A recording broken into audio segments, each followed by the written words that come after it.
Date Talk TV. Ku danna subscribe sannan ku danna ƙararrawa domin sani da zarar mun ɗora sabbin shirye-shiryenmu.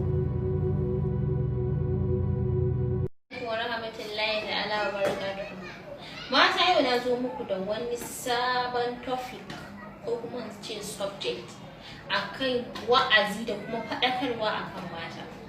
Yan uwa mace aure shine babban ni'ima, babban jin daɗi, babban abun alfahari a gare ku saboda akwai cin gindi a ciki.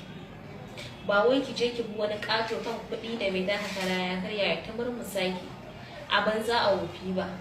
To wallahi mata mu ji tsoron Allah mu kuma kiyaye.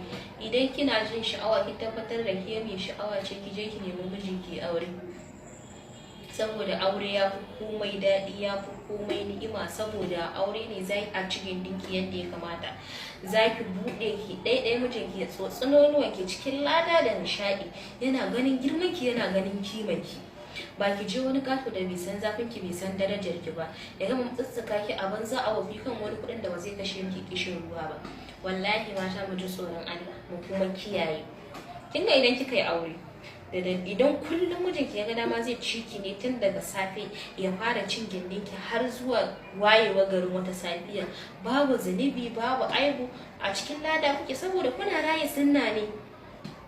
Kin ga idan kika yi aure ba ki tsoron ɗaukar ciki, a koda yaushe maraba kike yi, saboda ba za ma ki ba mijinki yanda ya kamata, ki buɗe mai, ki wargaje mai kafafu ya ci gindinki yanda ya kamata, saboda kin san mijinki ne na sunna.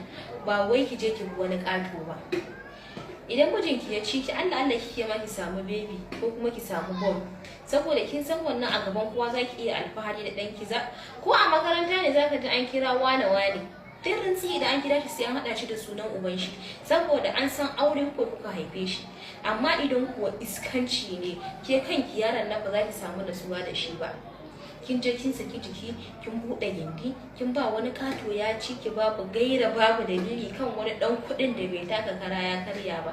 Abin da kai ci ma wasu sai ga sun je sun ba da gindin an ci ai magana su ce wai na soyayya ne. Soyayya menene? In kana so na turo gidanmu ka aure ni, sai ka ci ni yanda ya kamata. Ba wai yanzu ya zama da mure bin ɗaki bin hotel su dinga raɓa-raɓa a jikin katangar mutane. Wani ma idan ya je bai samun natsuwa, idan ya zo taɗi gidanku zai ce ai shi sai kin taɓa shi ya yi rilizin, hankalin shi ya tashi. Ɗan firar da za ku yi na minti kaɗan za ki ji ya ce ai hankalin shi ya tashi yana so ya rilizin. In kana so ka yi rilizin turo gidanmu, sai mu je can ɗaki mu ci abin da za mu ci, in buɗe maka gindin ka ci yadda ya kamata. Ba yanzu ka dinga cewa sha'awa ka tashi menene.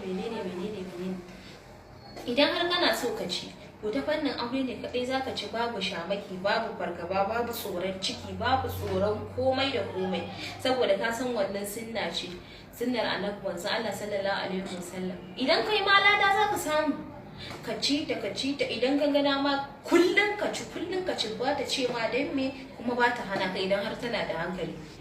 In ka san matarka ce ta sunna, ba za ta ma rowar cin gindi ba, saboda ita ma ta san lada za ta samu, ta san kuma aikin Allah ne. Ki ci ya ci ki, ga daɗi ga kuma tarin lada, ga kuma abun alfahari a ko'ina. Za ka ga matan aure su je guri hawan daga mun suke suna mu matan aure ne, saboda sun san falala da rahamar da ke cikin wannan aure. Wallahi iskanci ba shi da riba, musamman mu mata masu lokaci kalilan. Idan kin fito kina takama da kyan jiki, kyawun nonuwa, maza idan suka fara rarakanki minti kaɗan kin yi falas, komai ya ƙare. Saboda su maza, mu mata lokaci kalilan gare mu, su ko maza su ta iskanci babu wanda zai gane. Ke ko idan duka biyan musu suka rarake ki, ko kin yi auren ba daraja zaki ba, saboda wani ya riga ya kwace albarkacin. Babu abin da maza suke alfahari da shi irin wannan budurcin da zaki lallaba ki kai mai gidanki, saboda ya tabbata idan ya same ki a budurwa, ke kanki sai kin fi daraja a gurin shi.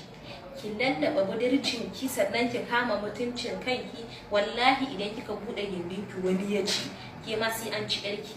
Ba tsaro ba kiyayewa ba, ko me zaki bata in har wani ya taba cin ki, to ke ma sai an ci yarki, saboda ke ma yar wata da wani ne, kuma iyayenki sun baki kula, sun baki tarbiyya. Amma kin je kin zubar kin bude gindi, wani ƙato ya ci, babu gaira babu dalili. Tabbas wannan sai kin gani a ƙwarecin tuwon.